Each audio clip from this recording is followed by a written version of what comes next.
Before pyramids pierced the sky, before the gods wore crowns, the land we call Egypt was two worlds, divided by the Nile. In the south, a lion emerged, cloaked in divine purpose, his name Narmer, warrior, king, legend. With the white crown of Upper Egypt on his brow and a war mace in hand, he marched north, his armies cutting through the delta reeds like flame. Cities fell, banners changed, blood fed the river, and then he raised both crowns, white and red, the unifier, on a single stone slab, the Narmer palette. He carved his victory not in ink, but in gods and symbols. Horus hovered over him. Chaos lay crushed beneath him.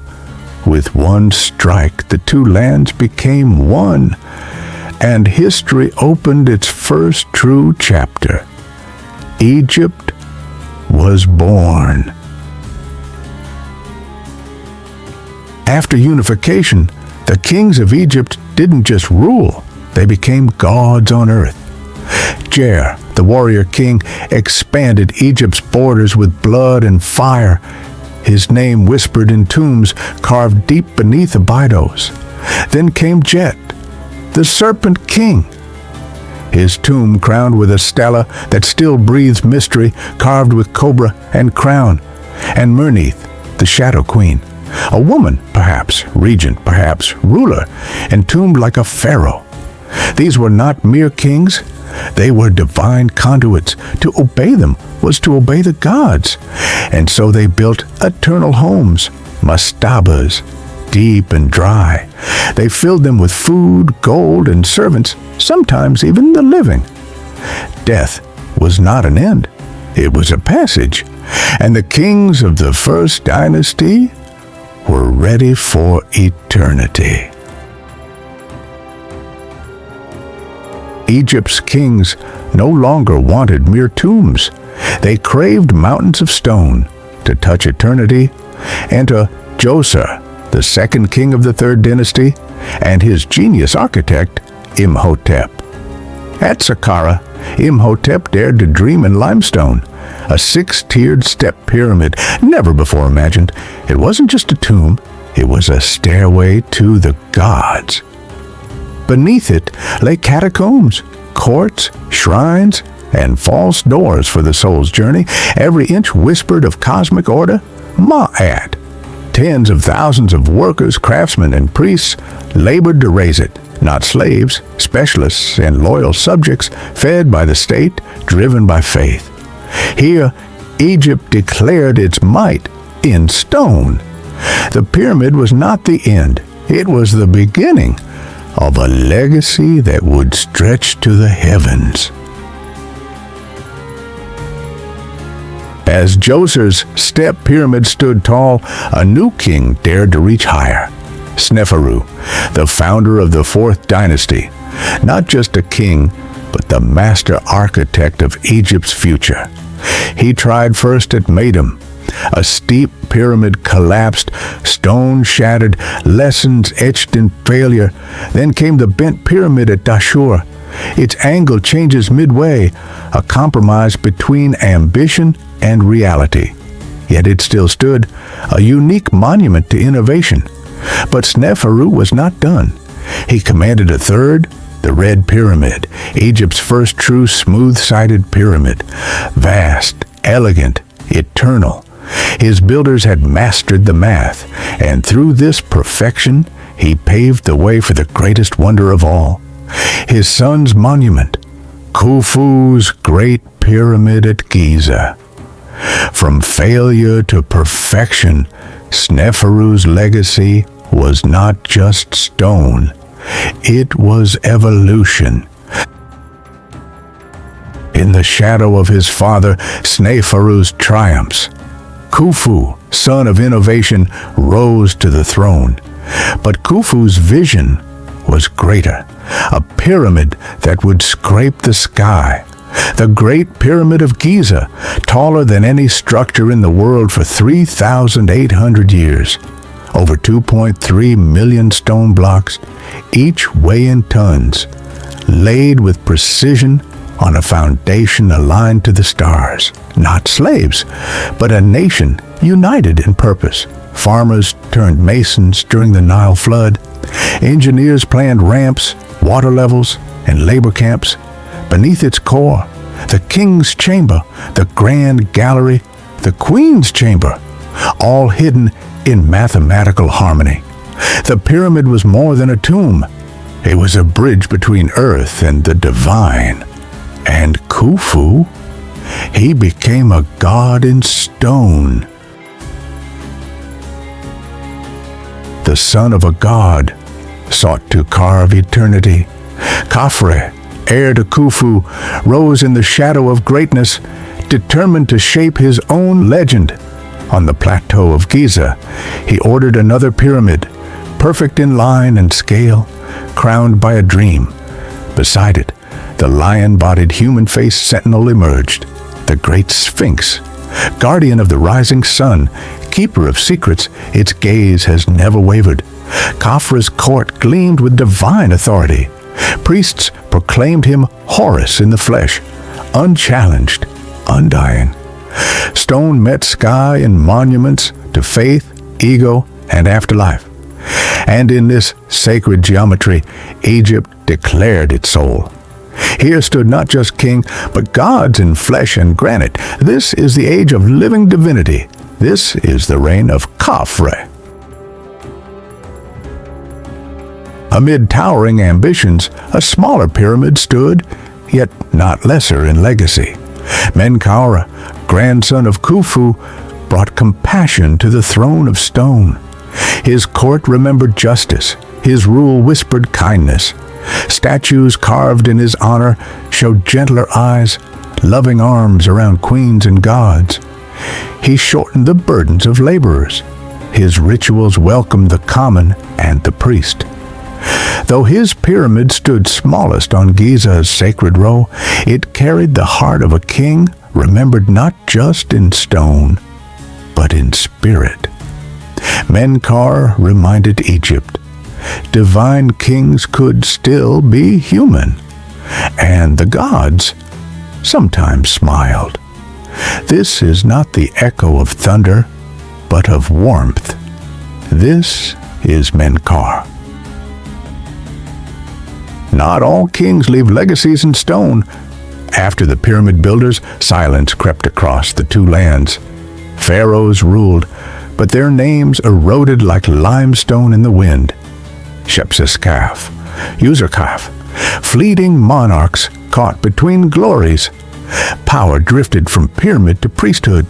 Dynasties turned, and gods changed their faces. Temples rose where pyramids once ruled the skyline. The voice of Ma'at whispered still, but fainter, more distant. A kingdom once united under vision began to fragment. Yet from these shadows would rise another light. This is the twilight before a rebirth. This is the age of the forgotten kings. The last stones of the old kingdom were set in place. The sun still rose over Giza, but the halls of power echoed hollow. Gnomes grew bold. Priests held sway. The pharaoh's word no longer thundered. Droughts cracked the soil. The Nile faltered. Ma'at teetered. The age of great builders ended not in flames, but in silence. Yet their works endured. Pyramids still pierced the horizon, casting shadows across centuries. Hieroglyphs still danced, preserving the names of gods and men. And Egypt remembered that it once forged heaven from earth, spirit from stone. This is not an end, but a chapter sealed in sand. This is the closing of the old kingdom, and the legend of the two lands marches on. The power of the pharaohs, once absolute, once divine, begins to flicker like a dying flame. The great pyramids still rise above the desert, immense, immovable, eternal. But within the palace walls all is not well. The air is thick with whispers. Whispers of betrayal, of unrest, of omens no priest dares interpret aloud. Crops fail. The Nile, a lifeline for millennia, shrinks, uncertain and low. Famine creeps through the villages like a silent predator. The people grow desperate. Temples once filled with offerings now echo empty. And in the sacred halls of the gods, there is only silence. The divine order, Ma'at, begins to unravel. Once the pharaoh was the living god. Now he is an old man surrounded by jackals, nobles who smile in daylight and sharpen daggers in shadow. In the north, rival warlords stir. In the south, ambitious generals raise banners of rebellion. Across the delta, statues are defaced and sacred scrolls burned. No one agrees who rules Egypt anymore, or if the gods have abandoned them altogether. Fear blooms like a black lotus, but chaos does not only destroy, it creates. In the dust of collapse, something stirs, a new voice, a hidden fire, and though no one knows it yet, the soul of Egypt will soon awaken in the unlikeliest of places, not in the crumbling capital, but far to the south, in a city called Thebes. And there, a forgotten name will rise, one whispered in prophecy, etched in stars, and written in the blood of the fallen. The age of darkness has begun, and with it, the long journey toward rebirth.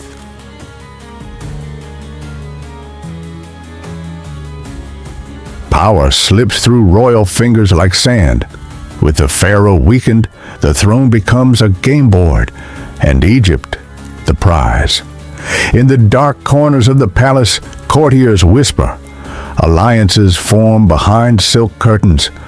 Poisoned goblets are offered with trembling smiles. Ambition poisons the air. Beyond the palace gates, regional governors, once loyal, begin to act like kings themselves. They mint their own coin, raise their own armies. The nation fractures not with a roar, but 1,000 subtle cuts. The priests, once guardians of divine will, choose sides.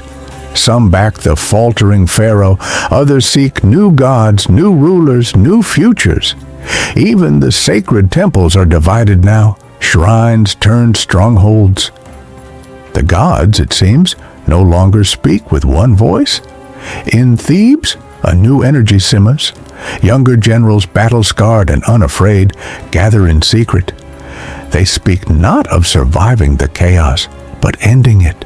In their eyes burns the fire of unification, but to rise they must first wait for the old order to devour itself. A kingdom of light slides deeper into shadow, and as chaos tightens its grip, the question remains: who will wear the crown when the sun rises again? The north was once Egypt's shield.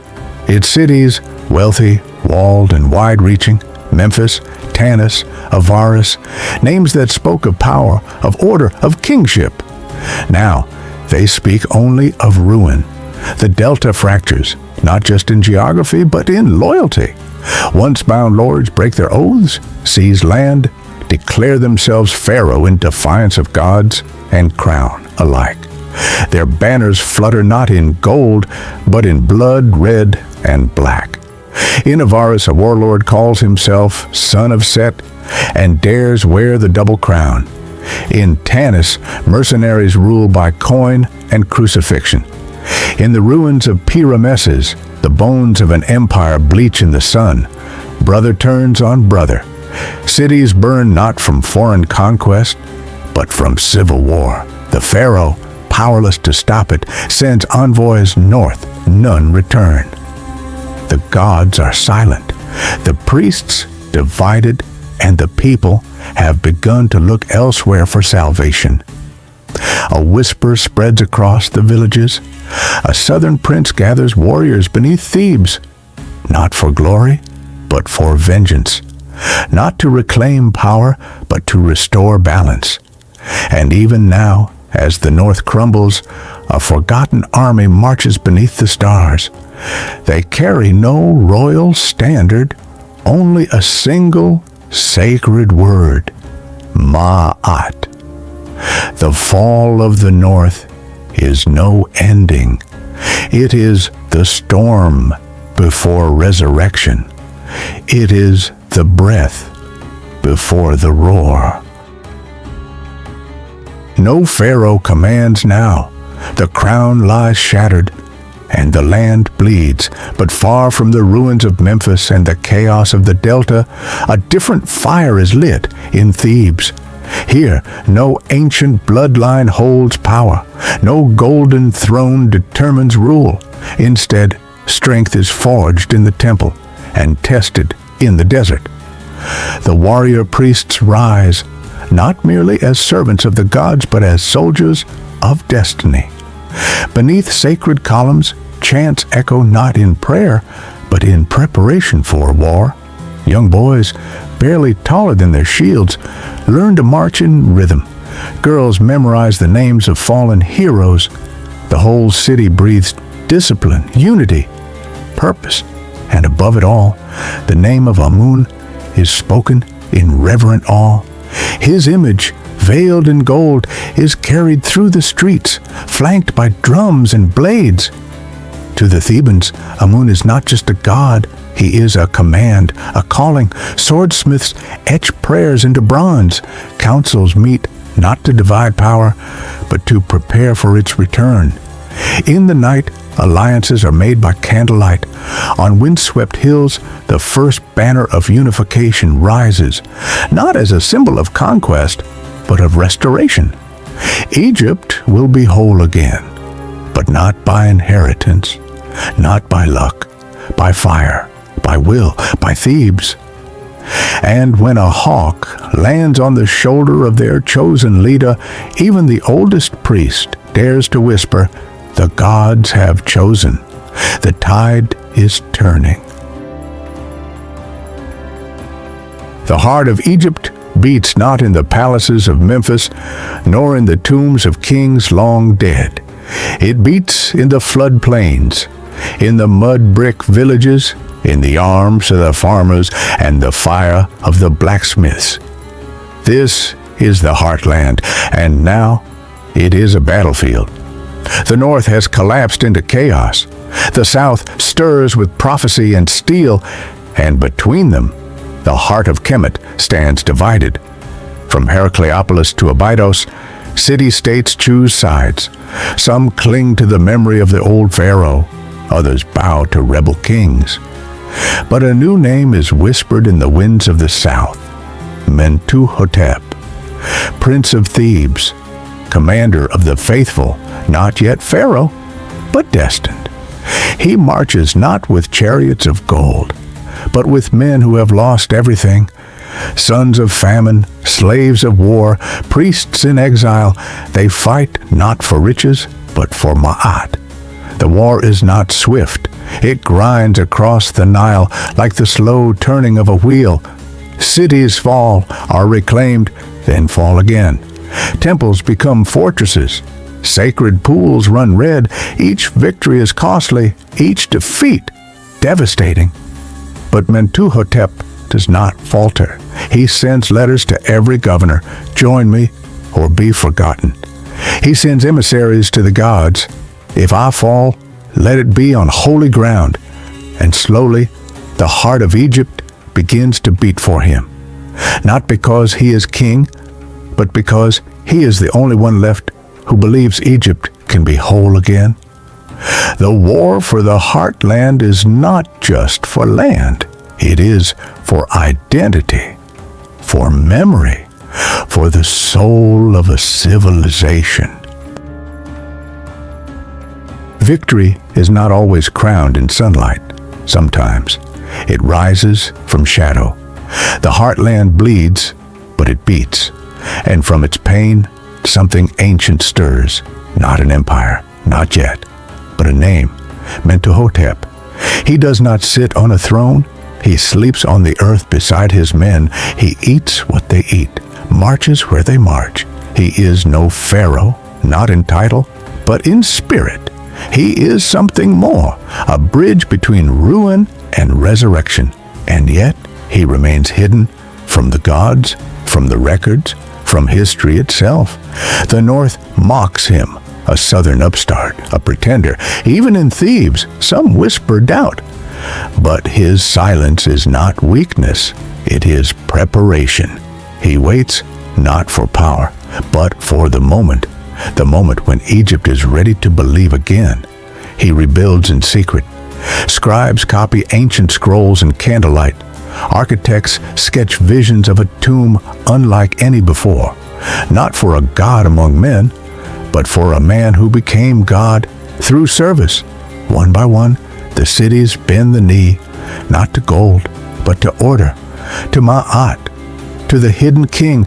He does not need to proclaim his rule. The people already do, and in a single dawn across Egypt, temples sing his name, priests anoint his image, and the two crowns, upper and lower, are offered in silent reverence. The hidden king has risen, not in conquest, but in conviction, and now Egypt breathes again. But shadows still linger. For every rise, there is a reckoning. No kingdom rises without cost. No crown rests on a brow without weight. And no monument touches the heavens without being built from the bones of the earth. The unification is one. Mentuhotep has emerged from shadow into sunlight, pharaoh of Upper and Lower Egypt. The war is over, but peace is not yet born. In the valleys of the south, the land is raw, fields are salted by blood, temples cracked by siege, and the gods, long silent, now demand a price. Mentuhotep hears them, and he answers with stone. At Deir el-Bahari, across from the sacred Nile, a vision is carved into the cliffs. A temple, not of luxury, but of memory. A tomb, not of death, but of promise. Blood built the kingdom. Stone will preserve it. Thousands labor beneath the sun. Architects, masons, farmers turned builders. They cut, drag, raise, not for wealth, but to etch the story of a broken Egypt, made whole again. Each statue, each pillar, each carving sings the same truth, that Egypt is eternal, that Ma'at has returned, that the hidden king now walks among the gods. But the stone is not the only thing that endures. Enemies still linger in the desert winds. Northern lords plot revenge. Even within the court, old wounds fester behind polished smiles. So Mentuhotep does what only the greatest kings dare. He builds not just for himself, but for all of time. A monument of blood and stone, a legacy forged in silence and sacrifice. And deep in the red cliffs of Thebes, the Middle Kingdom is born. Egypt has always been two things: two lands, two crowns, two hearts beating in uneasy rhythm, upper and lower, south and north. One ruled by the reed, the other by the bee. For centuries they were bound by blood and torn by pride, but now they kneel together. The war is over, the temple is complete, and at last, after famine, fire, and the silence of gods, Egypt stands whole once more. Mentuhotep, once a prince of dust and prophecy, now walks in the fullness of divine kingship. No longer hidden, no longer doubted, he wears both crowns, the white crown of Upper Egypt, the red crown of Lower Egypt, bound by the uraeus, symbol of divine authority. The two lands are his, but more than land, he has restored something sacred: balance, ma'at, memory. In Memphis, the broken statues of old kings are raised again. In Abydos, the rites are restored. The priests sing, the markets bustle. The Nile runs full and wide once more. This is not just a political victory. It is a spiritual resurrection. Egypt remembers itself, not as a kingdom in chaos, but as the cradle of the divine. Mentuhotep holds court not in fear, but in clarity. He speaks not as conqueror, but as unifier, and when he sits on the throne of the two lands, he sits not above his people, but for them. The Middle Kingdom begins here, not in gold, not in conquest, but in unity. The crowns are one, the river flows unbroken, and for the first time in a generation, the gods are silent no longer. The blood is washed from the stones, the war banners lowered, and the two lands, once torn by rebellion and famine, now rise as one beneath a single name. Kemet, the Black Land, the living land. Mentuhotep has done the impossible. He has reunited a kingdom, restored the gods, and silenced the chaos. But now, a different challenge emerges. How do you govern peace? How do you transform victory into vision? War can conquer, but only culture can endure. And so begins a new dawn, not of conquest, but of creation, the Golden Dawn. In the heart of Thebes, temples swell with music. Scribes work through the night, preserving histories, rewriting laws, cataloging stars. New roads link village to capital. Trade returns to the Nile in sails of linen and gold. Papyrus flows to the delta. Cedar comes from Byblos, incense from Punt, lapis from the east. Egypt is not merely alive, it is awakening. And as the sun climbs over the horizon of the Middle Kingdom, art flourishes, order deepens. The spirit of Mayat pulses in every brick, every law, every song. Mentuhotep becomes more than king. He becomes symbol. He becomes myth. He becomes the father of Renaissance. The Golden Dawn has begun, and Egypt, reborn from blood and stone, now dares to dream again. Time, even for gods on earth, marches forward. The sun that rose over Thebes must someday set. Mentuhotep, the unifier. Mentuhotep, the builder.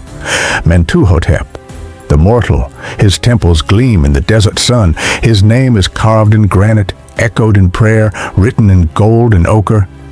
But even he cannot escape the winding path of time.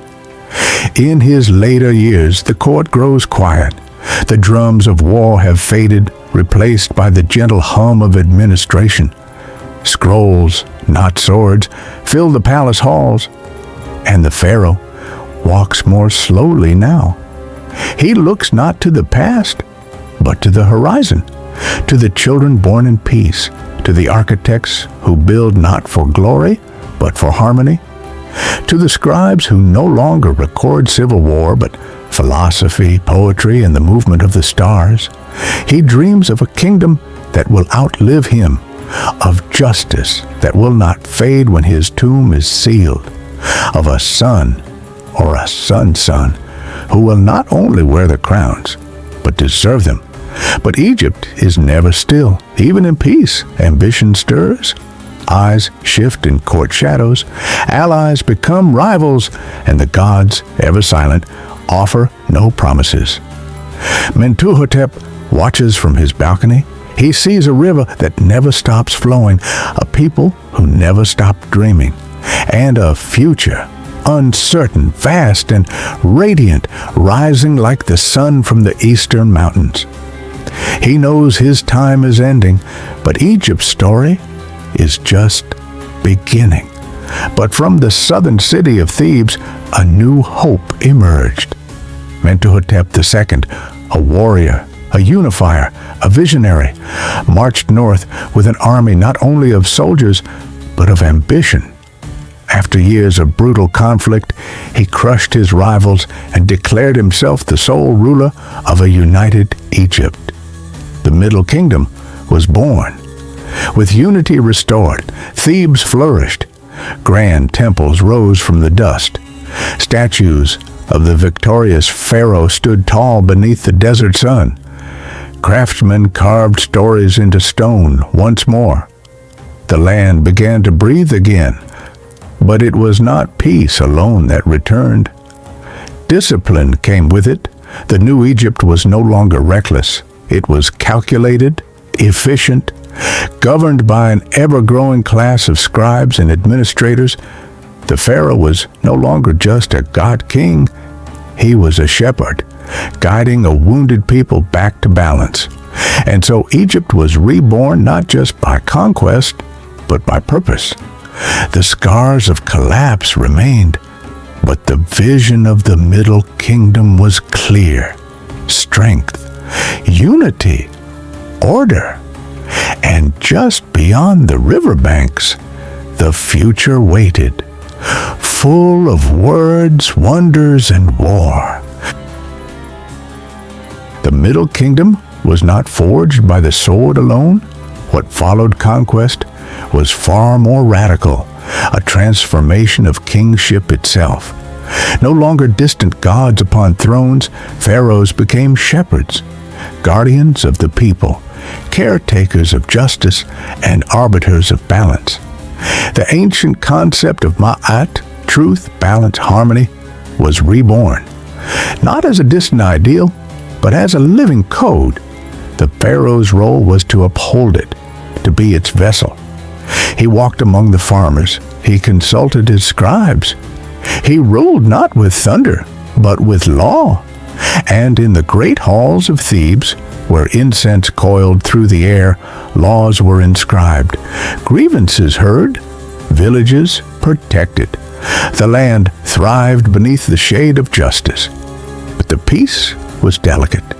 The shepherd's hand could not falter, for beyond the borders, rival kings still watched. Within, famine or dissent could return at any moment. The Middle Kingdom was strong because it was organized, structured, watched. Scribes recorded every bushel of grain. Inspectors walked canals. Justice was not a statue, it was a system, and behind it all stood the pharaoh, not as tyrant, not as God, but as the one who bore the weight of order. This was New Egypt, and its ruler was not just feared, but trusted. For centuries, Egypt had spoken through stone, through monuments, temples, and tombs. But now, a quieter voice began to rise, not the voice of kings, but of scribes, of wanderers, of fear, longing, and wisdom. This was the dawn of Egyptian literature. In classrooms beneath shaded porticos, children copied lines onto shards of limestone. They learned not only to count, but to feel, to write, to remember. Tales whispered between columns were finally written down. Parables of justice, dialogues of the soul, the tale of the shipwrecked sailor, the instruction of Amenhotep, and above all, the tale of Sinuhe, the story of a court official who flees Egypt, haunted by guilt, surviving in foreign lands before returning in remorse. It spoke of exile, of home, and of the human heart. No longer did Egypt speak only of gods. It now spoke of man. These stories weren't mere entertainment. They were tools of power, echoes of national identity. The pharaohs ensured their scribes preserved these voices, not just for pleasure, but for control.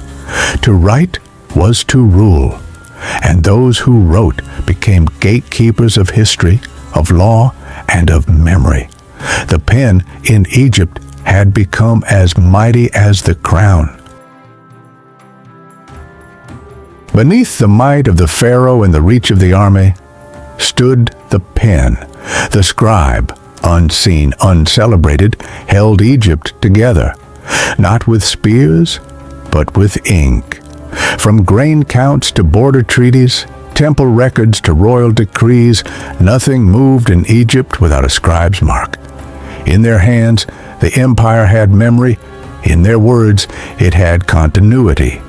To become a scribe was to rise above the fields, to step into a world of intellect, precision, and quiet power.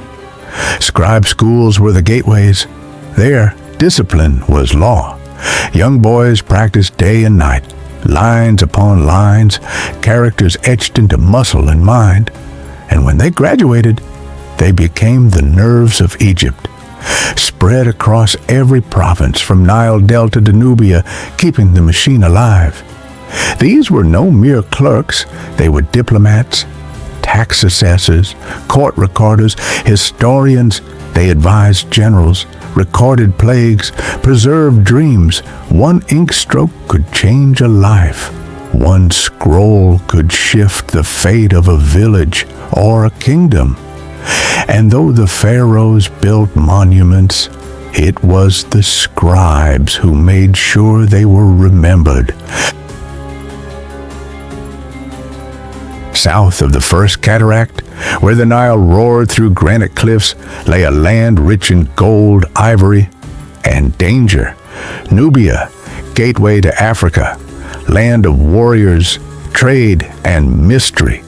Egypt could not thrive without it, and so it marched.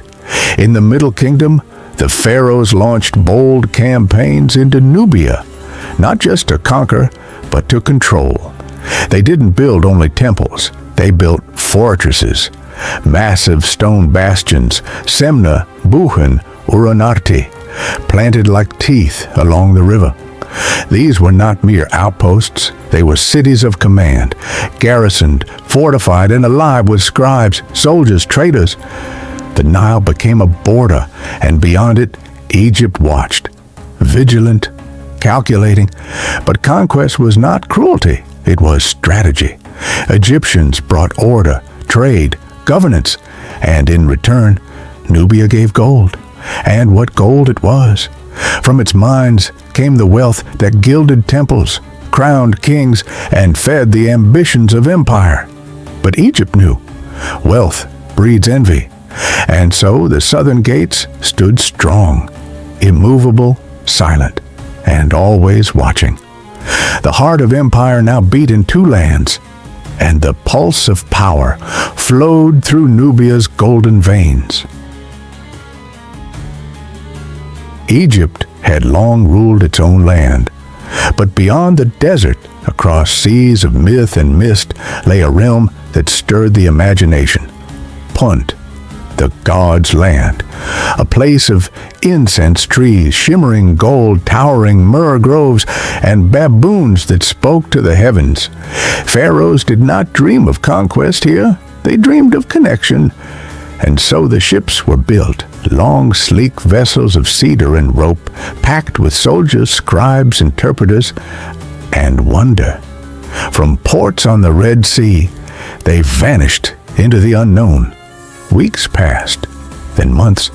The court waited, breathless, until at last they returned. Laden with riches, with exotic animals, rare spices, and resin so sacred it was burned in every temple from Thebes to Memphis. What was Punt? A land of trade, of gods, of lost ancestry. No map could hold it, no conqueror could claim it. But to Egypt, it was proof of divine favor, a mirror of paradise on earth. The journey to Punt was not about possession. It was about belonging to a cosmos, to the divine, to a story far larger than any one pharaoh. And still, in the silence between waves, the name of Punt is whispered, across time, across oceans, across dreams. Egypt's might did not flow from conquest alone. It flowed with the goods of the world. From the mountains of Lebanon came cedar. From the shores of Crete, fine pottery. From Nubia, gold and cattle. From Punt, incense and exotic beasts. Every port, every fortress, every border station pulsed like a heart chamber, keeping the empire alive. At the center, the Nile. The river was no mere waterway. It was an artery. It carried ships and scrolls, priests and wheat, tribute and tales. Trade was sacred, taxed, watched, celebrated. In markets from Memphis to Elephantine, voices clashed in a dozen tongues. Bronze tools, obsidian blades, oils, perfumes, everything had value. But trade wasn't just about objects. It was diplomacy. To trade was to recognize power. To pay tribute was to submit or to ally. Egypt grew fat on tribute, on baskets of grain, bolts of linen, and chests of gems. But tribute also fed pride, and pride fed records. Scribes wrote endlessly of what came from where, of who gave and who obeyed. Each scroll a declaration. Egypt rules not just by sword, but by scale. The empire was no island, it was a web, spun from ships, scrolls, and silver. And through this web, Egypt did not only survive, it endured. Egypt had always carved its memory in stone, but now it began to speak in story. In the courts of pharaohs and the homes of scribes, a quiet revolution was blooming. Literature, the words of the people, the doubts of the soul, the fates of kings and cowards alike, etched in ink, whispered by candlelight. The tale of Sinuhe, a runaway courtier fleeing Egypt, wrestling with identity and exile. The dialogue of a man with his soul, a voice from the dark, debating life and death, hope and despair. These were no hymns to gods or decrees of kings. They were questions, raw, personal, eternal. Scribes now carried more than orders. They carried insight. And through their reed pens, the Middle Kingdom birthed a new Egypt, one that thought deeply, doubted, and dreamed. Literature became memory. Memory became culture, and the stories of this golden age would echo across the centuries until they reached the libraries of modern men. The pen had joined the pyramid, and both would defy time. Egypt's borders were more than lines in sand. They were walls of fire and stone. To the south, Nubia lay rich and wild, a land of gold, warriors, and ancient gods. For centuries, its land beckoned with treasures and threats alike. The Middle Kingdom pharaohs answered not with reckless war, but with fortresses, monuments of power standing tall along the Nile's bend. These stone giants were both shields and statements, guarding trade routes, watching deserts. They were the empire's eyes and fists, garrisoned with soldiers sworn to hold the line. These fortresses marked the edge of civilization and the frontier of empire. But the desert whispered of danger. Raiders and rebels lurked beyond the walls, and far in the shadows, new enemies stirred, strangers on the horizon who would one day thunder across the delta, threatening to rewrite Egypt's story. For now, the fortresses stood firm, silent sentinels in a land of gold and blood. For generations, Egypt's Nile Delta had been a cradle of life and a vulnerable doorstep. But now, dark shadows gathered beyond the marshes, strangers with unfamiliar faces and thunderous war chariots. These were not traders or envoys, they were invaders. From the north and east, mysterious peoples crossed the fertile lands, their intentions unclear, but their power undeniable. The air thrummed with tension as Pharaoh's scouts raced to the borders, warning of swift horses and iron weapons. The age of diplomacy and trade was ending. The age of war was dawning.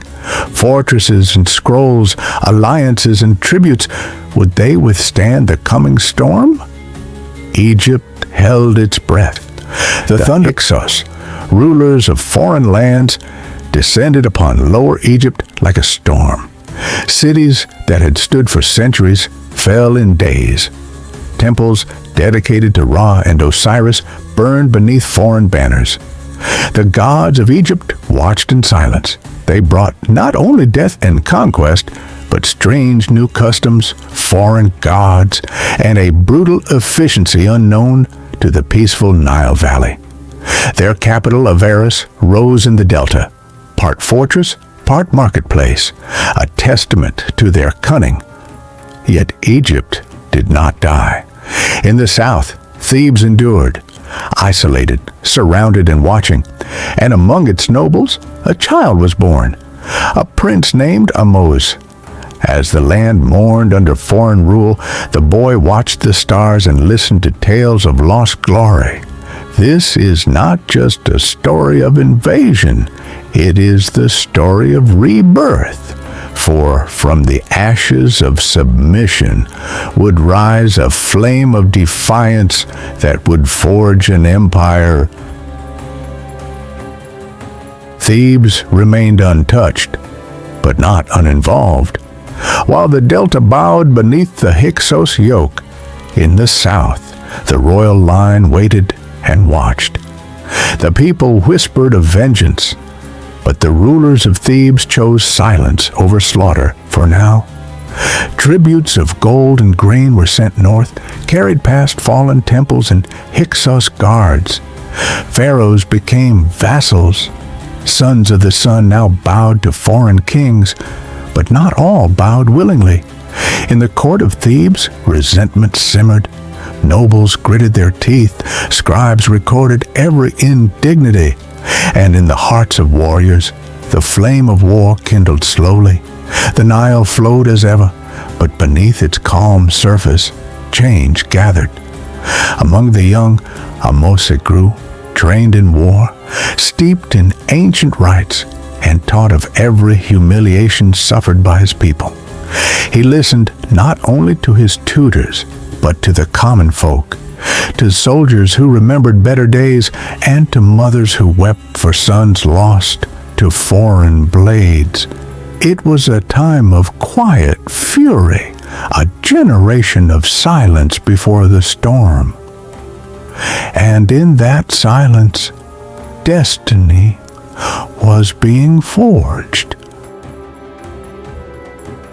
The silence could not hold forever. In the alleys of Thebes, the people spoke in hushed tones. Traders carried more than goods, they carried rumors. Priests who once served Hyksos gods began to vanish. And among the ranks of Theban soldiers, drills became sharper, longer. The whispers had turned into oaths. It began with Sekenenre-Tao, the brave, battle-scarred pharaoh of Thebes. He refused to speak the names of Hyksos kings. His court heard defiance in every proclamation.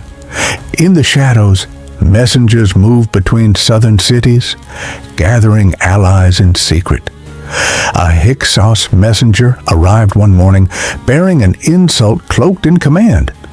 The king of Avaris demanded the hunting pools of Thebes be drained, for they disturbed his sleep. It was a calculated humiliation, and the answer was blood. Sekenenre rode to war not with an army, but with resolve. And though his life was claimed in brutal battle, his sacrifice set the course of Egypt's rebirth. His skull, later unearthed, bore the deep scars of Hyksos blades, a crown of wounds that told a nation, "Rise." Rebellion had begun, not with trumpets or banners, but with a whisper, and that whisper would become a roar. The death of Sekenenre-Tao was no ordinary death. It was a wound that pierced the soul of Egypt. When his battered body was returned to Thebes, it bore the savage marks of Hyksos cruelty, deep lacerations across the skull, broken teeth, wounds unfit for a king. No priestly rites could erase the rage burning in the hearts of his sons. Sekenenre had dared to stand. Now his children would rise. Kamose, the elder brother, stepped forward. Not yet pharaoh, but already a warrior. He refused compromise, denounced appeasement, and declared war from the steps of the Karnak temple. with his sword raised to the gods, he swore vengeance. Egypt would be ruled by Egyptians again. Marching north, Kamose struck the Hyksos like a desert storm. Their border outposts burned, their roads choked with ash. His army carried no foreign standard, only the hawk of Horus and the wrath of the Nile. But rebellion was costly.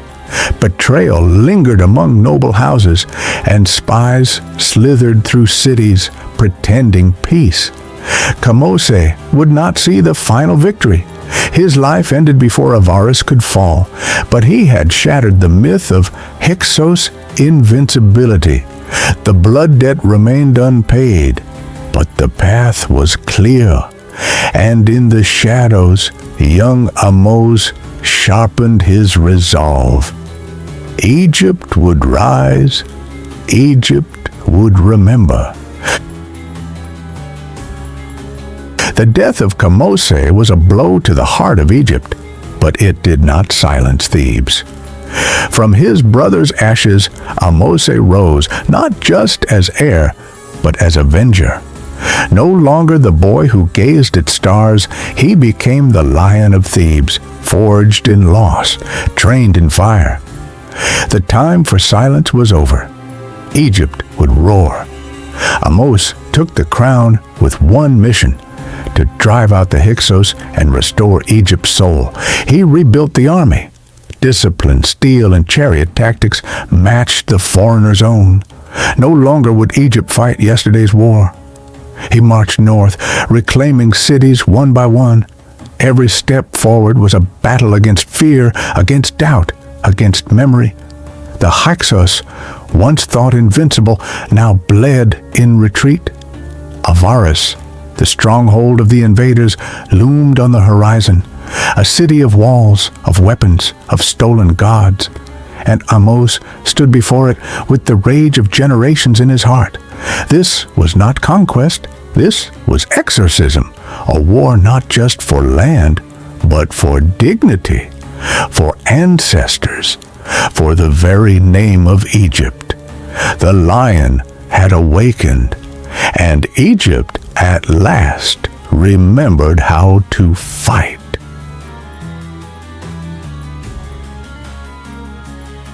The march was long, the victories hard-won, but each step brought Ahmose closer to the heart of his enemy, Avaris, the Hyksos stronghold, the foreign scar on Egypt's land. Avaris was no ordinary city. It was a fortress bred for war, massive stone walls, deep canals, and towers manned by archers who had never known defeat. But Ahmose did not bring fear. He brought fury, forged by generations of humiliation. The siege began with fire and steel. Egyptian catapults roared. Chariots thundered across open fields.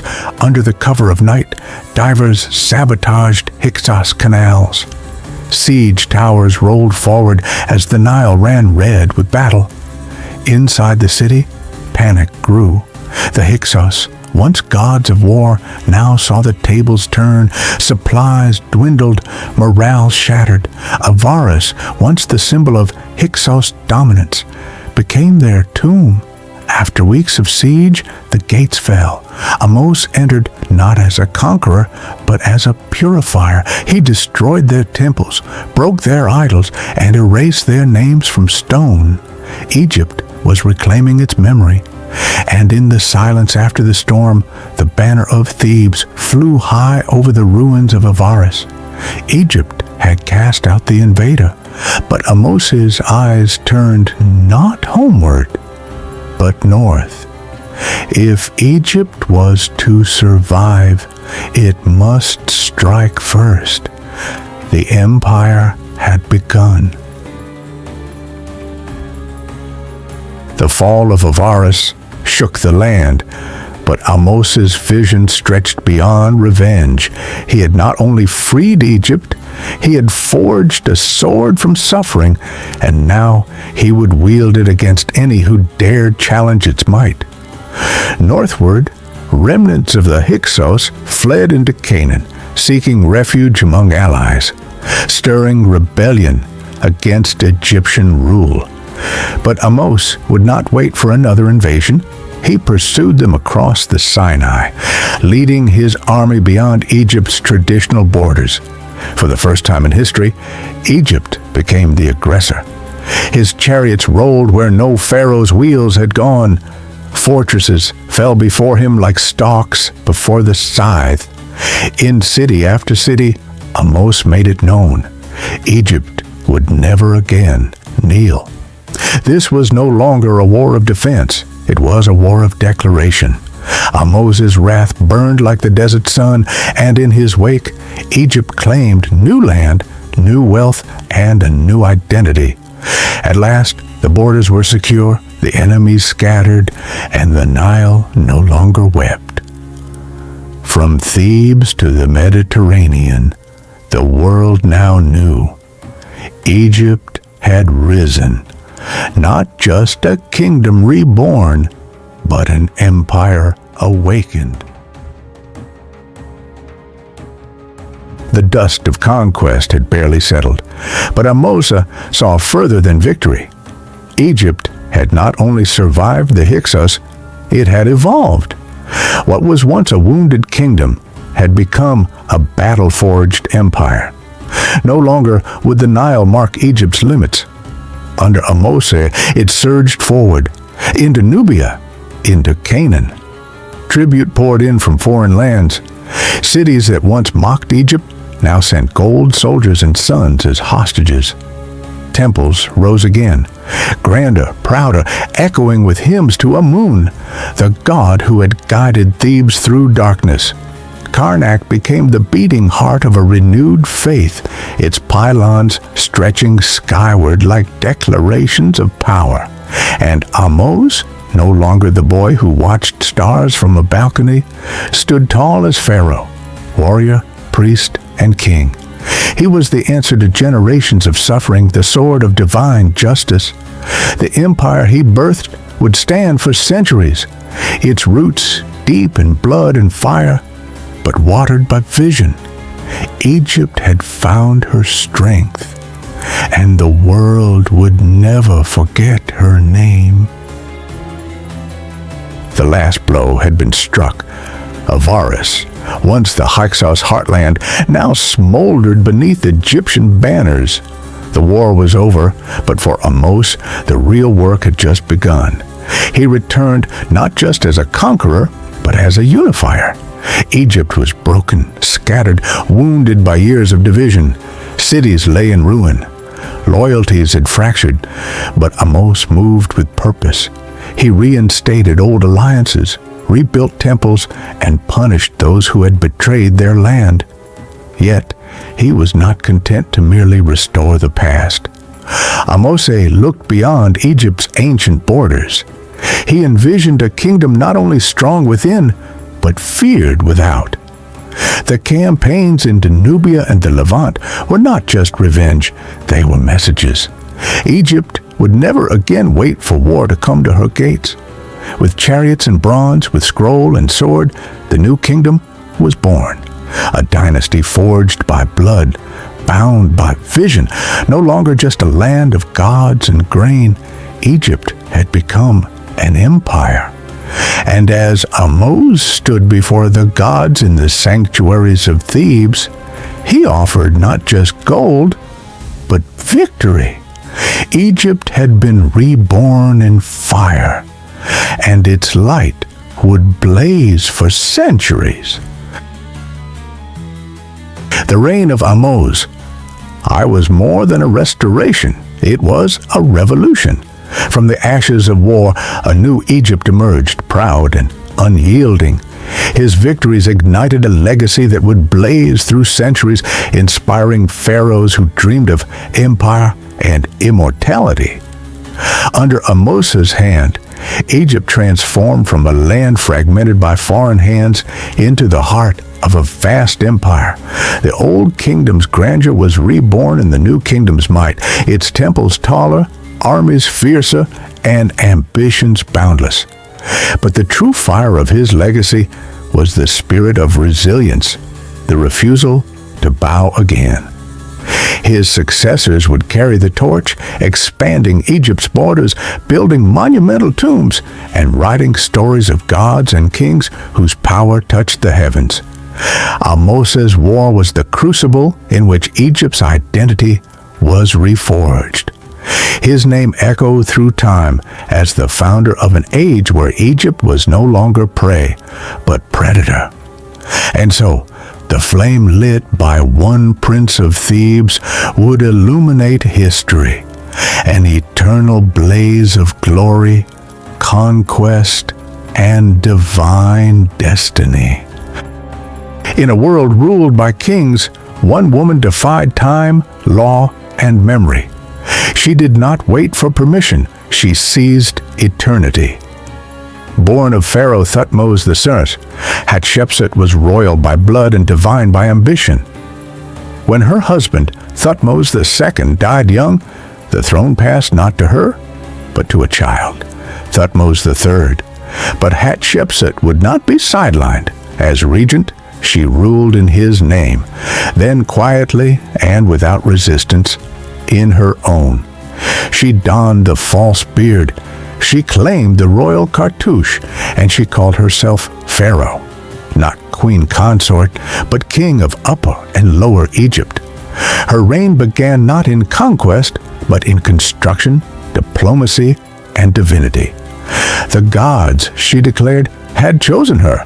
Amun himself had fathered her. At Karnak, new obelisks pierced the sky like golden needles of destiny. Yet it was her image that shocked the court, no longer a woman, nor entirely a man, but something beyond human, something eternal, a sacred paradox. She ruled not behind veils, but beneath the sun, with the voice of gods and the mind of empire, and Egypt flourished. Trade routes reopened, art bloomed in bold color, temples pulsed with life.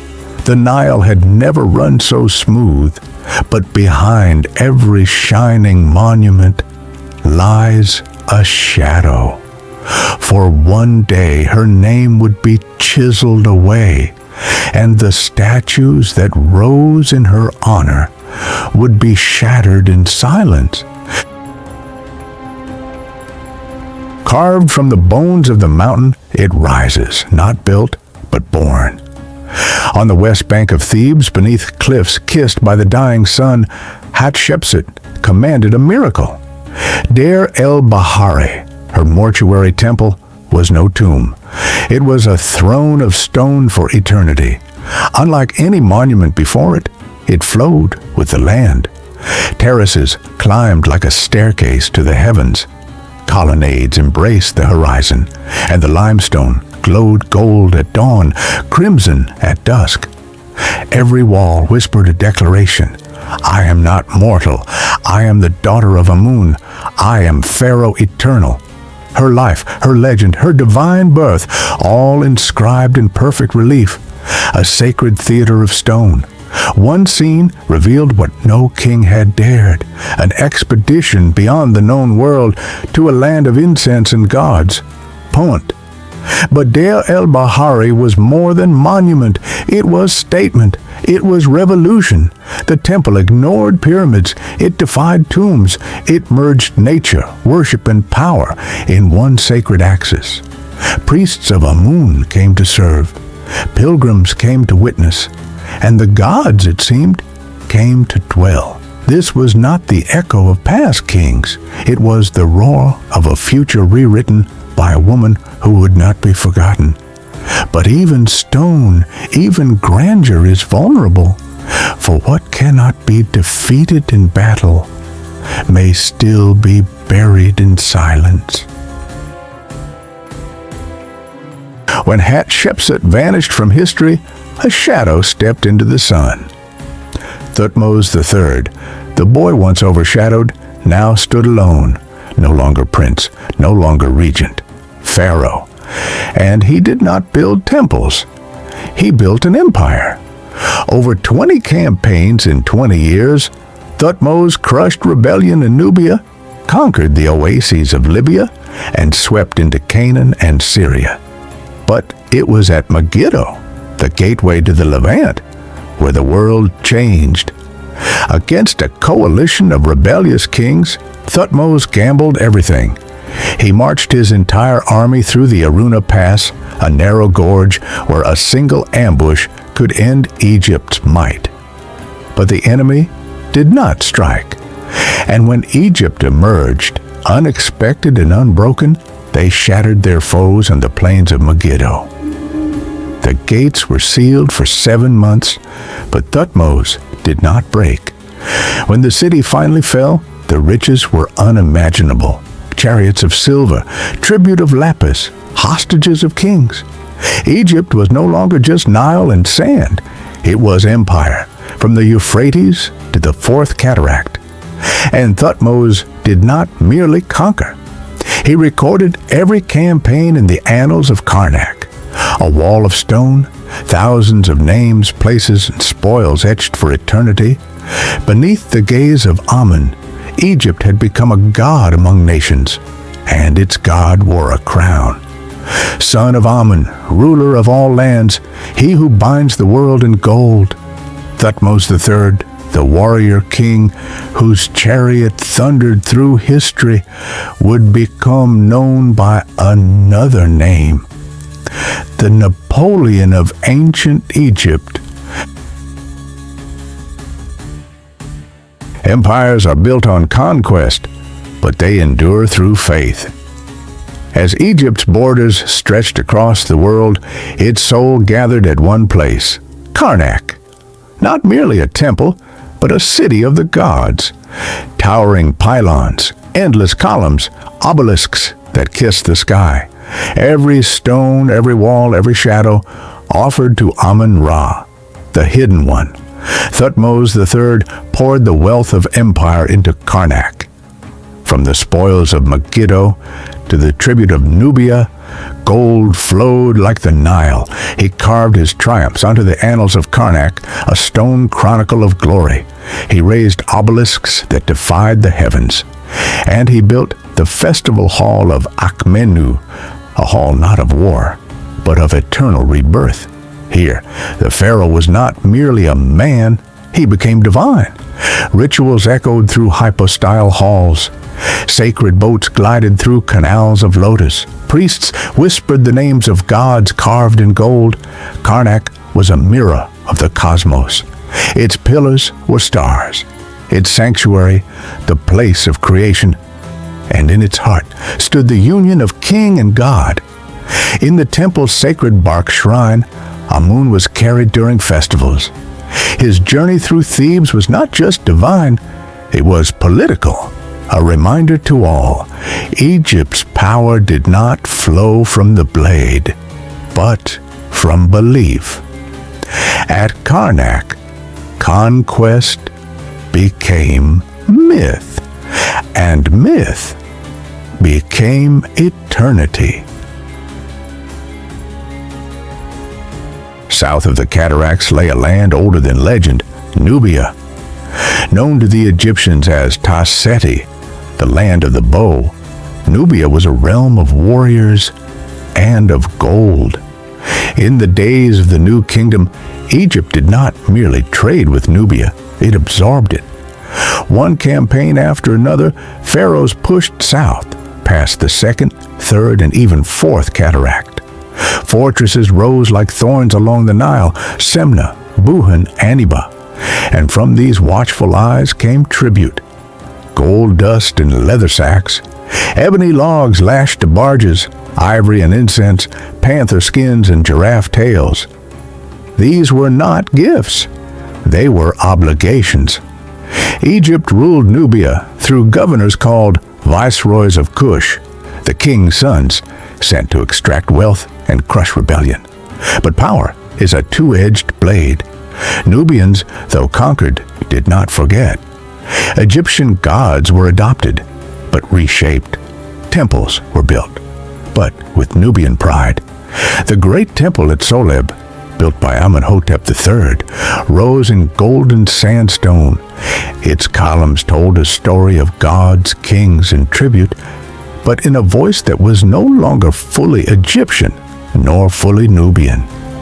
The Nile's southern flow became a golden artery, feeding the temples of Karnak, gilding the statues of Amun, and fueling the pharaoh's dreams of eternity. Egypt became rich. But in that richness, a seed was sown, for Nubia was no longer just a province. It was learning, watching, waiting, and one day, long after Egypt forgot, Nubia would return as Pharaoh. Not all power comes from conquest. Some is whispered across silk and sealed in wax. As Egypt's armies secured the borders, a different kind of empire was forged, not in blood, but in words. This was the age of diplomacy.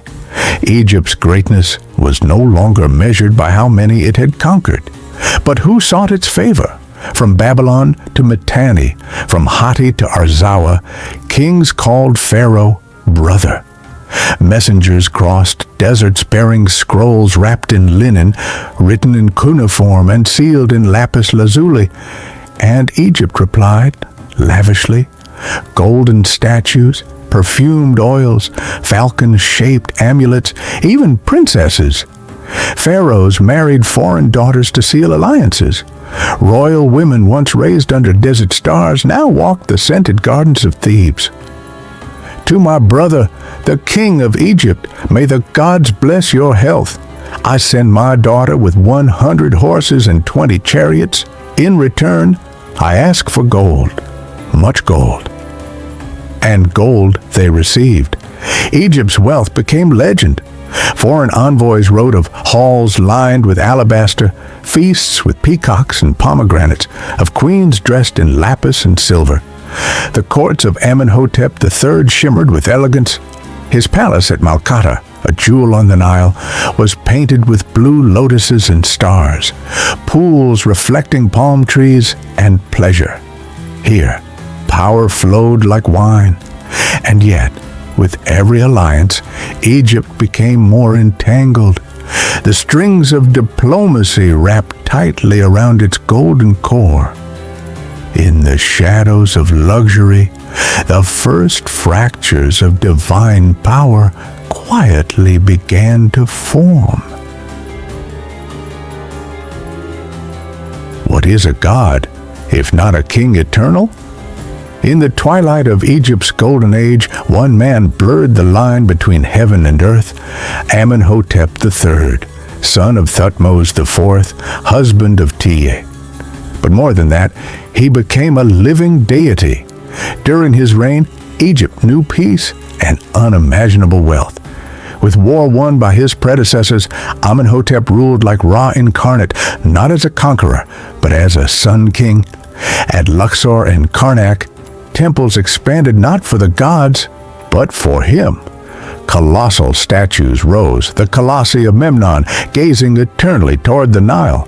Across Egypt, inscriptions did not merely praise the gods, they praised Amenhotep, the dazzling sun disk.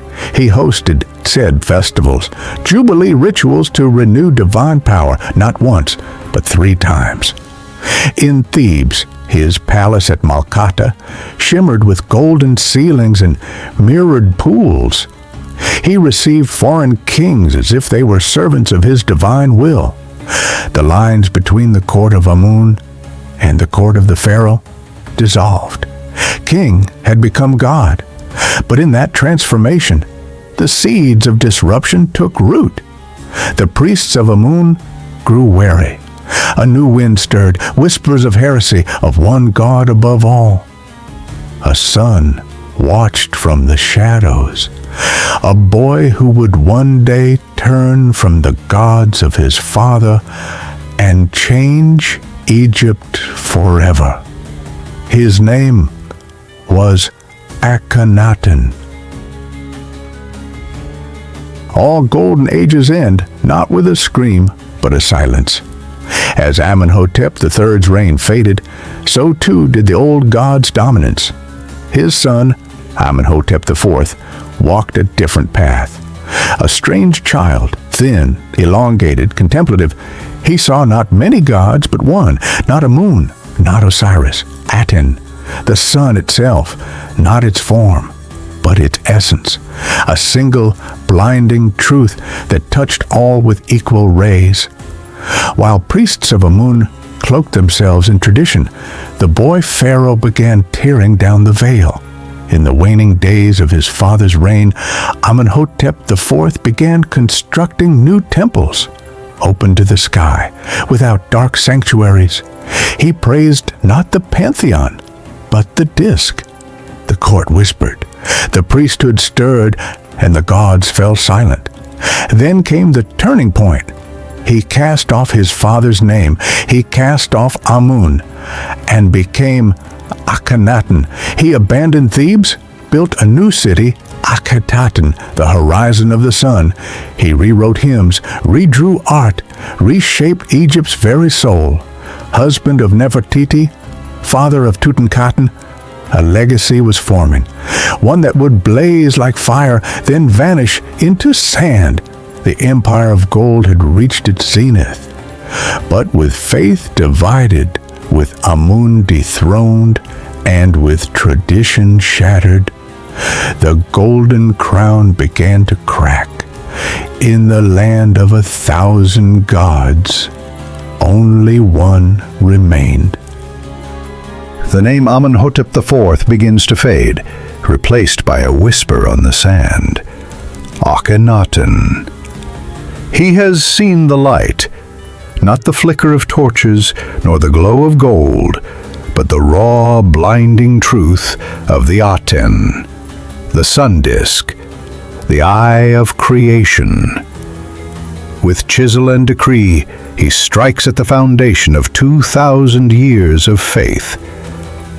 Amun is no longer supreme, Osiris discarded, Horus eclipsed. The temples fall silent, the altars go cold. In their place, a new god rises, not with animal head or jeweled throne, but as pure light. Aten. Akhenaten does not merely worship Aten, he embodies Aten. He reshapes his own image, elongated skull, narrow face, wide hips, curved limbs, no longer man, no longer god, something in between. The court recoils. Sculptors mutter, priests rage, and yet, in a barren stretch of desert, far from the suffocating temples of Thebes, Akhenaten envisions a holy city, a pure land, untouched by old gods. Akhenaten, the horizon of Aten. Brick by brick, shrine by shrine, he carves his vision into stone. A revolution not of war, but of truth. But behind the glory, behind the strange beauty, the empire begins to crack. The gods are not so easily forgotten, and neither are the voices of the people. Where once there was sand, now rises a dream, a city born from the will of a god or the delusion of a man. Akhenaten, the horizon of the Aten, built in a single lifetime, built by command, not tradition. Laborers carve alabaster temples, artists paint visions of sunlight and joy, elongated forms, strange perspectives. Gone are the jackals and hawks, gone are the dark halls of Amun. Here only the sun reigns. Aten, with arms of light, touches man directly, no need for priests. The city breathes with youth and arrogance. Streets bustle with artisans, poets, sun priests, visionaries. In every home, the Aten watches from carved reliefs. In every square, the name of Akhenaten is sung with trembling reverence and fear. But beneath the surface, something churns, a city without gods, without tradition, without roots. and in the silence where the old prayers once lived, whispers creep in. Whispers of a cursed place hastily built, whispers that Aten sees all and forgives nothing. Akhenaten gleams beneath the desert sun, a jewel of fire, a dream of heaven, but even the sun must set. The old gods have fallen silent, their statues smashed, their temples sealed. In all of Egypt, only Aten remains, the sun disk whose arms stretch from the heavens to caress the pharaoh's face. Akhenaten declares war, not on an enemy of flesh and bone, but on the sacred memory of thousands of years. Amun banished, Osiris forgotten, Thoth, Hathor, Sekhmet all gone, their names scratched from walls, their priests dismissed, their temples left to rot beneath drifting sands. He is not merely a king, he is the living son of Aten, the one true God, his words divine, his actions beyond question. In every city, images of the pharaoh and the Aten replace all others. And the people must obey. But faith imposed is a fragile thing. In Thebes, the priests of Amun do not forget. In the countryside, the old hymns are still whispered by torchlight. And in Akhenaten, where the sun shines brightest, the shadows begin to gather. Akhenaten has silenced the gods of Egypt, but has he awakened something darker in their place?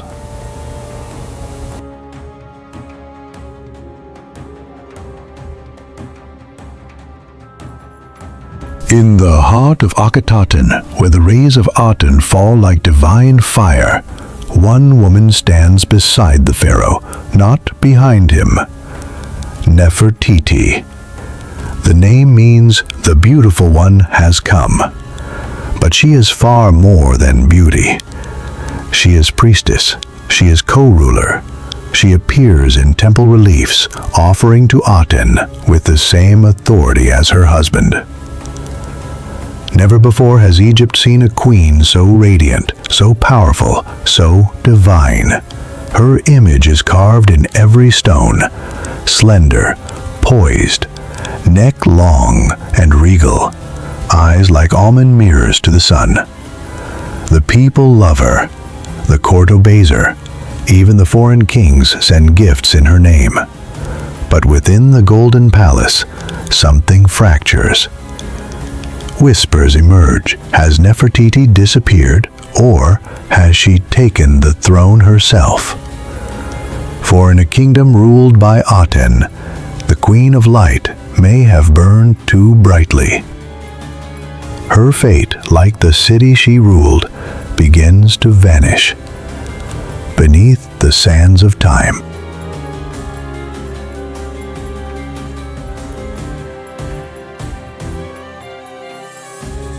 In the final years of Akhenaten's reign, the light begins to dim. His beloved city, Akhenaten, once bursting with divine vision, begins to decay beneath the weight of isolation. Enemies gather beyond the borders. The Hittites grow bold. Nubia stirs. Egypt's army, long neglected, has no orders, no purpose.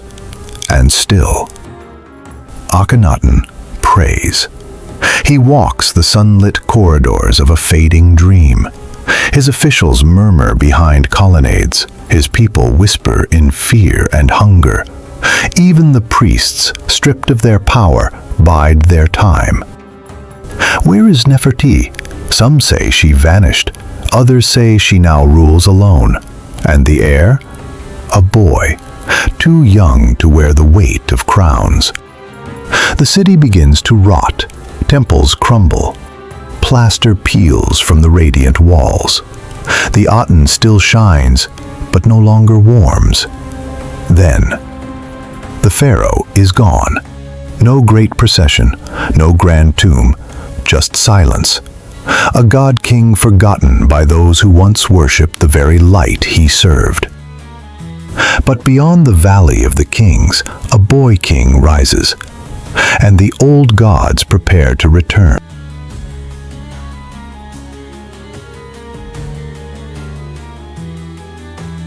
The sun sets on Akhenaten. The heretic is dead. His city falls silent, his gods forgotten. And in the ruins of devotion, a boy is crowned, a child no older than 10, wearing a crown heavy with ghosts. Tutankhamun, son of the sun, inheritor of a crumbling dream. But he will not walk in his father's footsteps. He listens not to Aten, but to the whispers of the past. The temples of Amun stir once more. The priests return from exile. Statues are raised, names are changed. Tutankhaten becomes Tutankhamun. The old gods rise from the dust. Karnak reopens its gates. Offerings burn, chants echo through Thebes once more. But this is no golden age. Behind the boy stands a council of shadows, Horemheb, and the priests of Amun. His every move watched, every word guided. He is Pharaoh in name, but Egypt is ruled by those who wear no crowns, and just as quickly as he rose, he vanishes. The boy who restored the gods does not live long. Tutankhamun, still in his teens, dies suddenly. No one knows why. Was it illness, injury, or silent murder within the palace walls? Egypt does not speak. The gods are quiet. In the Valley of the Kings, artisans prepare a hurried burial. The tomb is small, the grave goods rich but rushed. His name, carved, erased, restored, vanishes from record, forgotten. Yet the mask remains, a face of eternal youth, cheekbones of gold, eyes set in obsidian, a god's image buried beneath the desert dust. Centuries pass, dynasties rise and fall, the sands hide him well, until one day the seal is broken, a single step into the dark, and the world gasps. The boy king, long forgotten, becomes immortal, not through conquest, but through silence. In death, he speaks louder than in life. He was buried in obscurity. He rose in legend. From the dust of a child's grave, a new dynasty is born. Viziers become pharaohs, scribes become kings. Egypt, yearning for strength, raises Seti I, a warrior, a builder, a restorer of order. He carves his legacy into the living stone of Abydos, into the bones of temples and tombs. But greater still is the son he fathers, Ramesses, bold, commanding, destined. As the Nile flows, so does his vision. Ramesses will not rule Egypt. He will redefine it. He builds cities, temples, colossal statues of himself. His name echoes through sandstone canyons. His face looks down from heights only gods knew. In a land shaped by stone and story, Ramesses crafts both, with the chisel of ambition and the hammer of time. The builders have risen, and they will raise Egypt's glory skyward, one block at a time. In stone they etched immortality. The sun burns red over the plain of Kadesh. Two empires clash, Egypt and the Hittites, each claiming to be the light of the world. Ramses charges at the head of his chariots, a living god among men. Betrayed by faulty intelligence, his forces are ambushed. Chaos reigns. The enemy surrounds him, and yet, the story changes.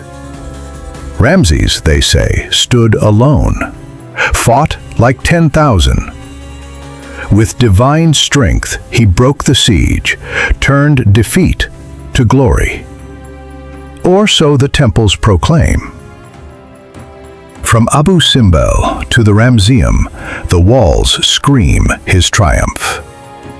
The truth, lost in dust, becomes myth. He signs the world's first peace treaty. He marries a Hittite princess, but he declares himself eternal. Carved in stone, cast in gold, the image of Ramses watches the ages pass. The battle may be over, but the war for immortality has just begun.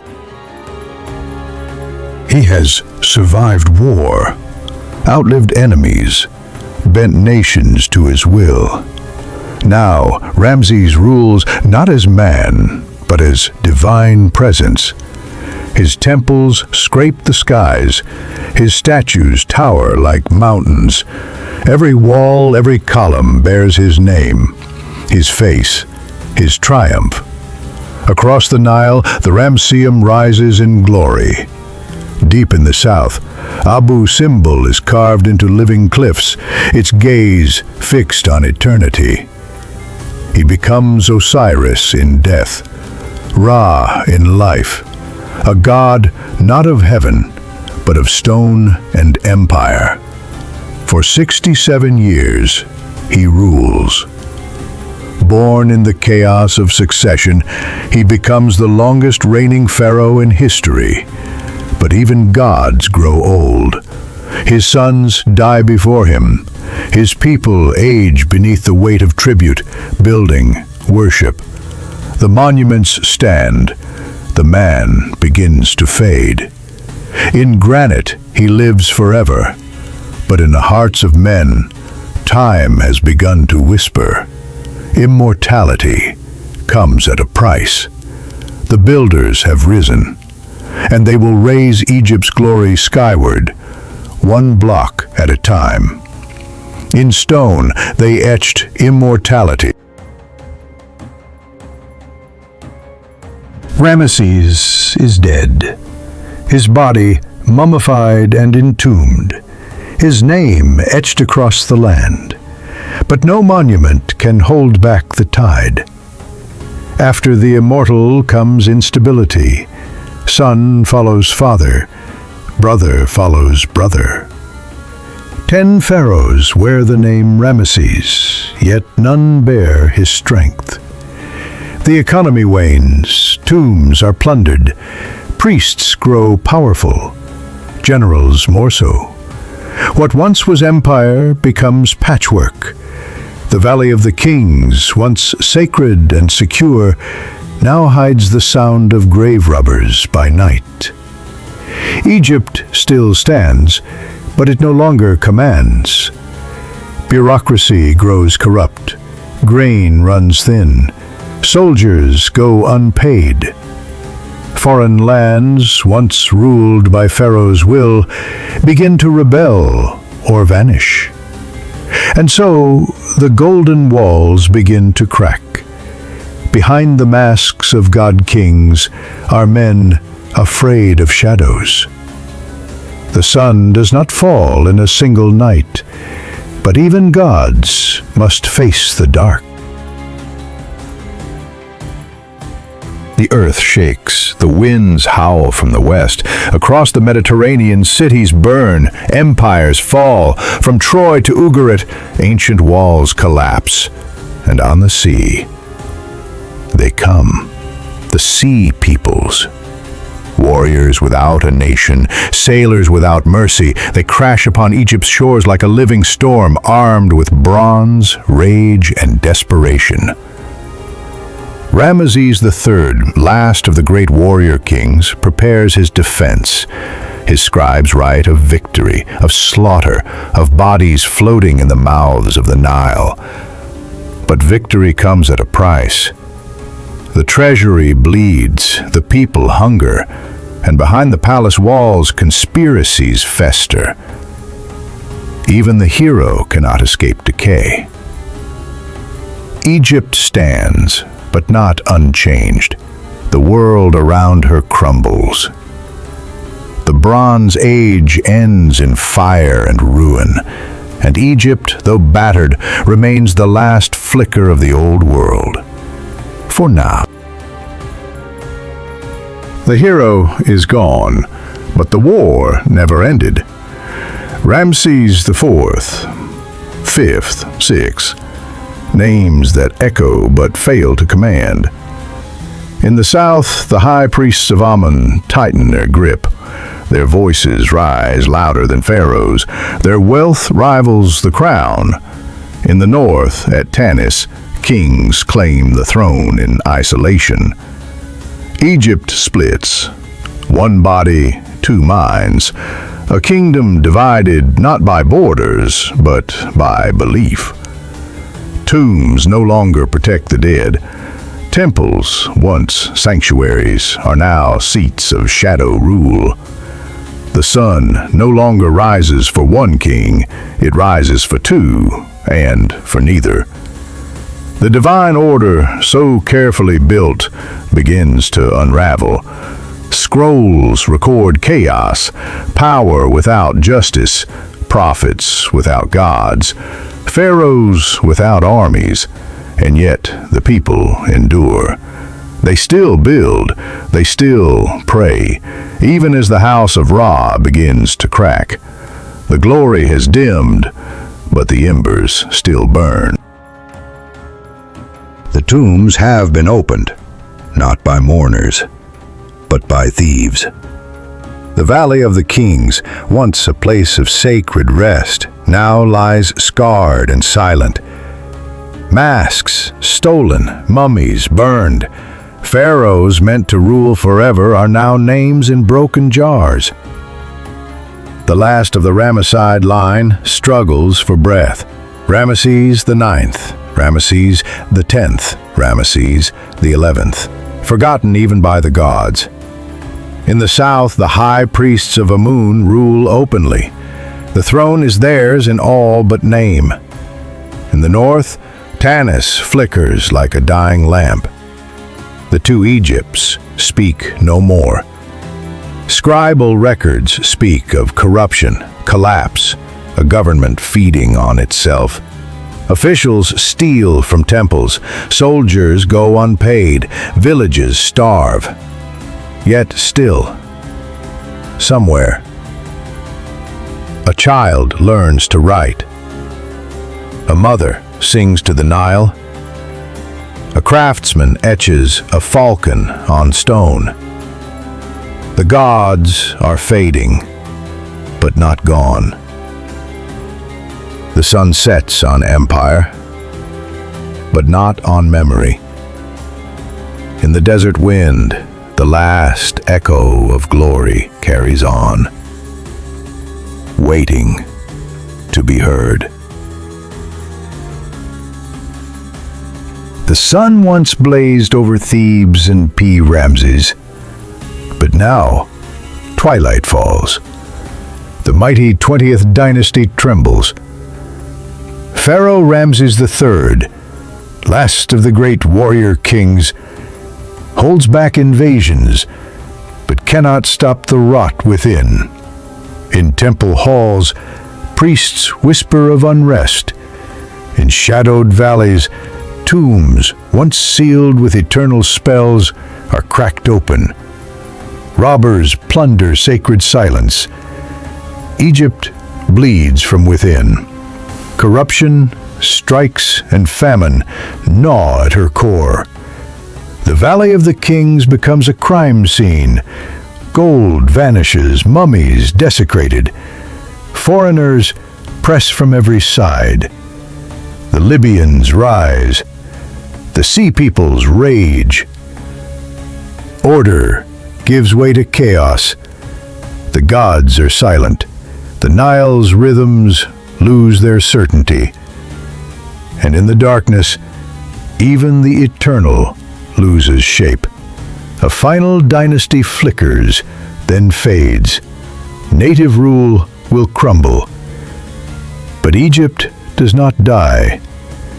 In tombs, on stone walls, and in the stories whispered through ages, the gods remember. The empire fades, but it's as the golden echoes of Egypt's glory dim, a new shadow creeps from the western desert. The Libyans, once outlanders, now crowned pharaohs, stride through temple gates that once denied them. Shoshenq I, bold and calculating, raises the crook and flail not as a native son, but as a conqueror cloaked in legitimacy. The sacred halls of Karnak echo with new footsteps.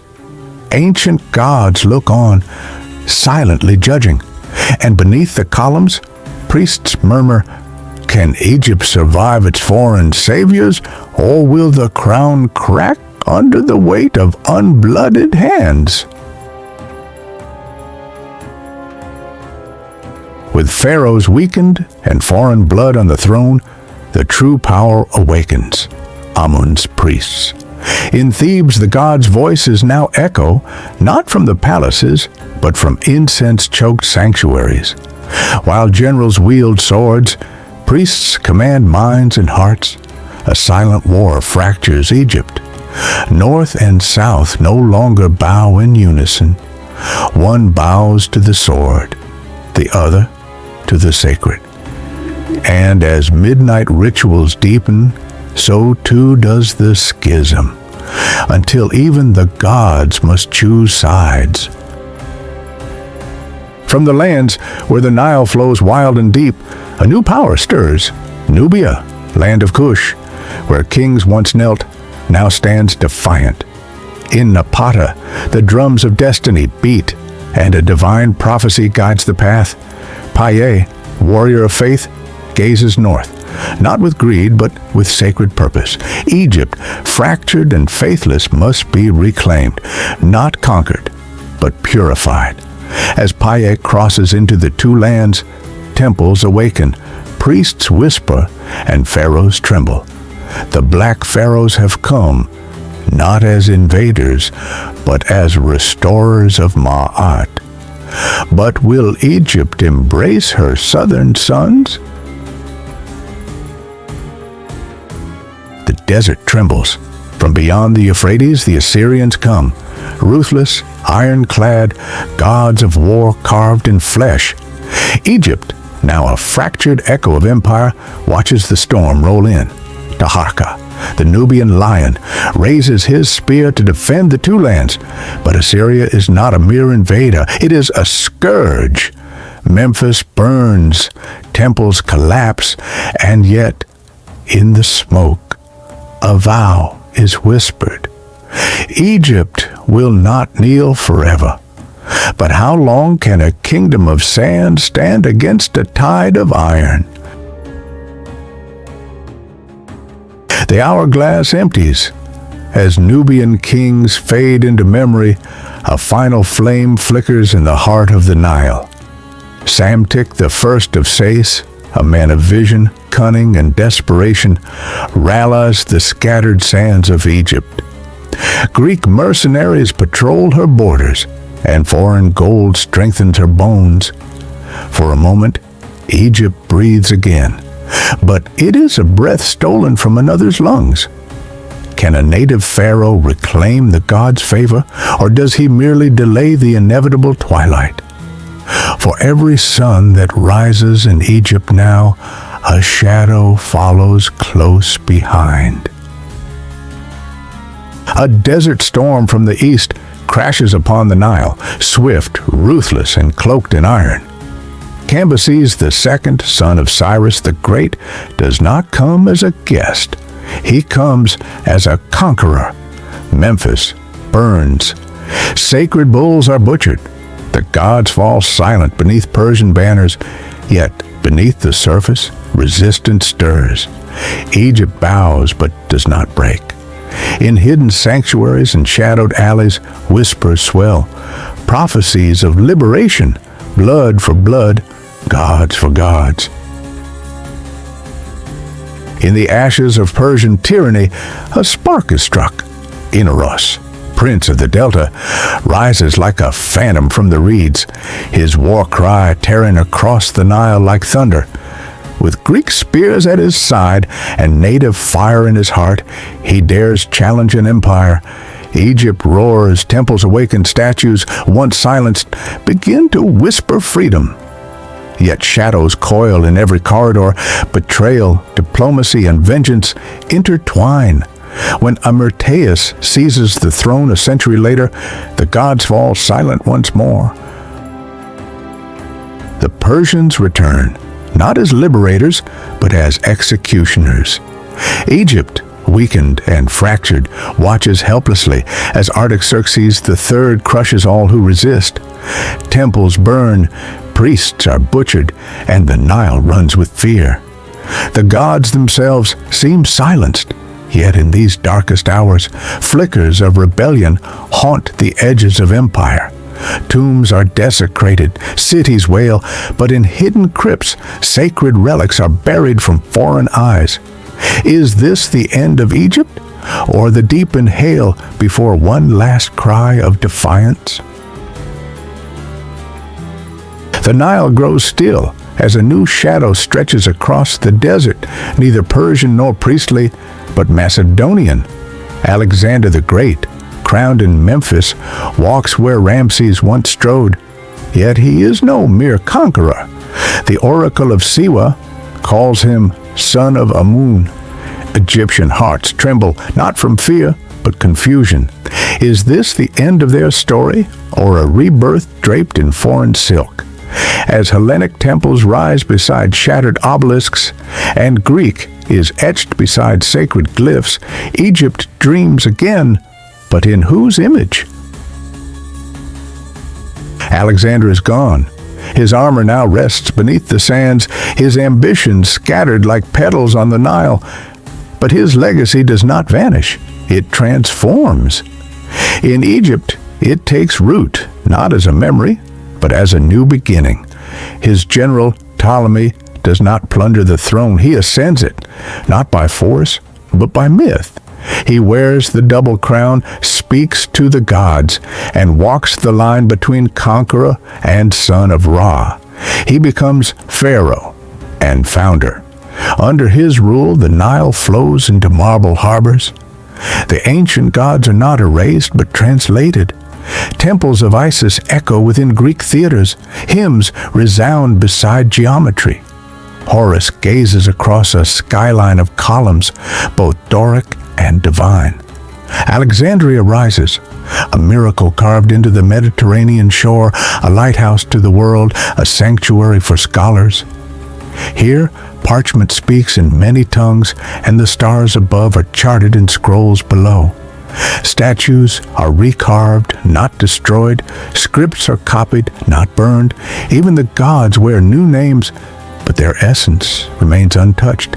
And so Egypt lives on, not in defiance of the Greeks, but through them. Her story reshaped, not ended. The eternal kingdom reborn in marble, in myth, and in the memory of the world. Alexander is dead. The god-king lies cold, and with his final breath, the world fractures. His empire, stitched together by blood and brilliance, unravels. The dream that spanned from Greece to the Indus lies in pieces. His generals, once brothers in arms, circle like wolves, carving at the carcass of conquest, and to Ptolemy, friend, strategist, soldier, falls Egypt, a jewel of ancient power, a kingdom older than memory itself. But Ptolemy is not pharaoh by birth. He is not son of the Nile. He is Greek. And Egypt knows the difference. It watches. It waits. to see if this foreign hand can grasp the scepter of gods or be burned by it. From these tangled roots, from generations of ambition and pretense, rises Cleopatra VII, not a puppet, not a prize, a force. She speaks not only the language of her ancestors, but of her people. Greek, Egyptian, Latin, Aramaic. The tongues of empire flow from her lips like silk. In her gaze, the glow of libraries, the twist of labyrinths, the crackle of lightning. She inherits a throne wrapped in gold and debt, a court of vipers. Beyond her palace walls, Rome watches, hungering. But Cleopatra does not tremble. She learns, she listens, she waits. More than beauty, more than a crown, Cleopatra is a storm-given shape, priestess of Isis reborn, philosopher upon a throne of schemers, serpent coiled, ready to strike. And under her rule Egypt breathes again, the Nile runs deeper, the temples ring with chants of renewal. But even as she raises Egypt's flame, a shadow lengthens across the sea. Rome approaches, not as friend, but as master. Julius Caesar enters Alexandria, conqueror of Gaul, master of men, hunter of rivals. But in the heart of this ancient city, he finds not just chaos, he finds wonder. A queen, veiled in silk, smuggled to his side, unrolled from a rug like a secret long kept. He expects a girl. He meets a goddess. She speaks to him in Latin and in ambition.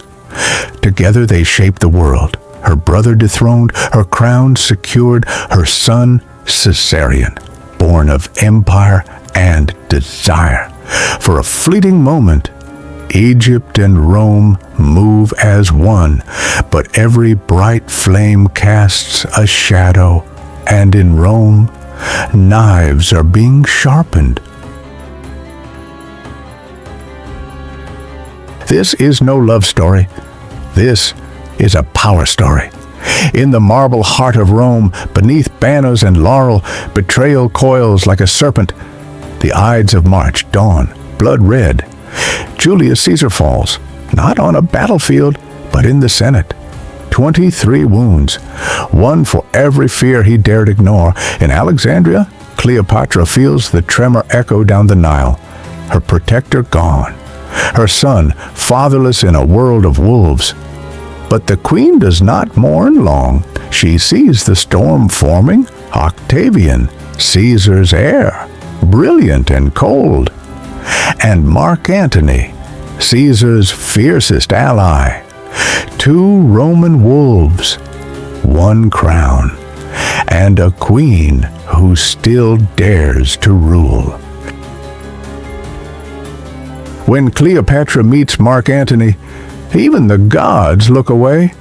She sails to him not as a queen, but as a goddess, gold gleaming on her skin, incense trailing behind her barge like breath of divinity. The Lion of Rome beholds not merely beauty, but presence. What begins as alliance ignites into legend. Together they rule the East. Together they dream of a world remade. But in Rome, Octavian waits. Behind every love that burns too bright, a shadow sharpens its blade. Love may rule hearts, but war rules empires. At Actium, off Greece's shore, sails darken the sea. Rome's discipline faces Egypt's fire.